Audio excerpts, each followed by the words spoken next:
This is Duke University.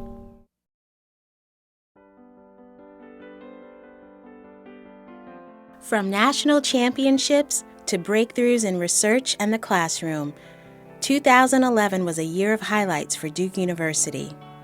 A January snowfall gave a winter shine to Duke Chapel and the West Campus.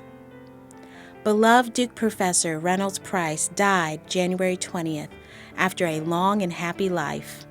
The playwright, novelist, and poet spent more than 50 years teaching at Duke. Students discovered their inner Don and Betty Draper at the library's Mad Men party in February. Duke celebrated March Madness with a second consecutive ACC title from the women's basketball team. The men's team won its third straight ACC title. The Duke community remembered the victims of the Japanese earthquake in a vigil outside of Duke Chapel. Renowned anthropologist Jane Goodall visited in April and announced that her institute's research center and archives were moving to Duke. Spring brought several individual national titles in sports, including divers Abby Johnston and Nick McCrory, and fencer Becca Ward. In May, Juliet Bottorff added the 10K title in track. Author Barbara Kingsolver received the Nicholas School of the Environment's Leaf Award for her artistic contribution to environmental education and advocacy. Undergraduate students took part in a campus-wide water balloon fight in April on the main quad of Duke's West Campus. Duke Library placed online 100 oral histories of African Americans who lived in the Jim Crow South. South Asian scholar Lori Patton joined Duke in July as the university's new Dean of Arts and Sciences.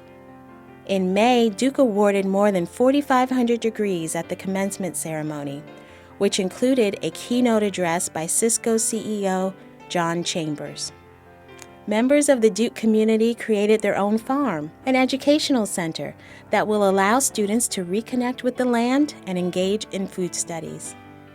The Haiti Lab, part of the Franklin Humanities Center, told the story of Haiti through an art installation of 35 resin blocks, housed in the Smith Warehouse.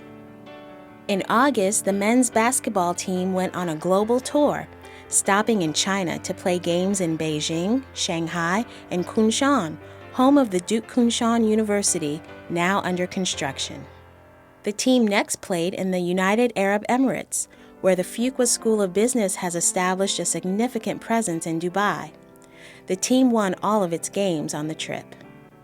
In August, 1,725 members of the class of 2015 arrived on campus, just hours before North Carolina experienced a rare earthquake. Later in August, Duke trustee David Rubenstein donated $13.6 million to support the Rare Book, Manuscript, and Special Collections Library, the largest gift in the library system's history. A new car-sharing fleet of We Cars gave members of the Duke community a convenient and sustainable way to move around town and campus. Water flowed for the first time through all 3 tiers of the Roney Fountain after the campus landmark was moved from East Campus to Duke Gardens. Homeland Security Secretary Janet Napolitano spoke at Duke in October about how her agency is confronting shifting terrorist threats. A group of Duke students and faculty set up Occupy Duke on West Campus to draw attention to economic inequality. Nearly 100 students from 15 student groups grooved together on the Bryan Center Plaza in a flash mob dance as part of the 2011 Duke Arts Festival. A major project funded by the Mellon Foundation has begun changing the role of the humanities in the undergraduate curriculum. For instance, Professor Roberto Dianato is now using American and Italian mafia movies to help students learn about Italian history and culture. In December, Bruce and Martha Karsh donated $50 million for undergraduate financial aid, the largest such gift in Duke's history. A few days later, Jack and Barbara Bovender gave $25 million to support the Fuqua School of Business, Trinity College of Arts and Sciences, and the School of Nursing. Entrepreneurship continued to grow at Duke. This year, a group of undergraduate entrepreneurs formed their own residential community, InCube. As the year closed, construction entered the final stages on a new School of Medicine Learning Center and a new patient-friendly cancer center. And the year ended on another high note in athletics.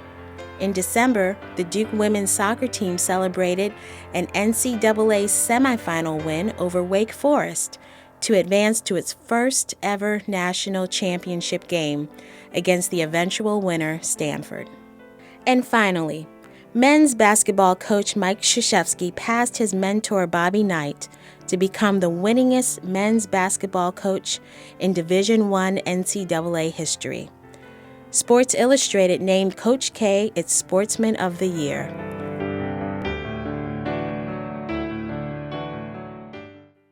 Produced by Duke University. Online at duke.edu.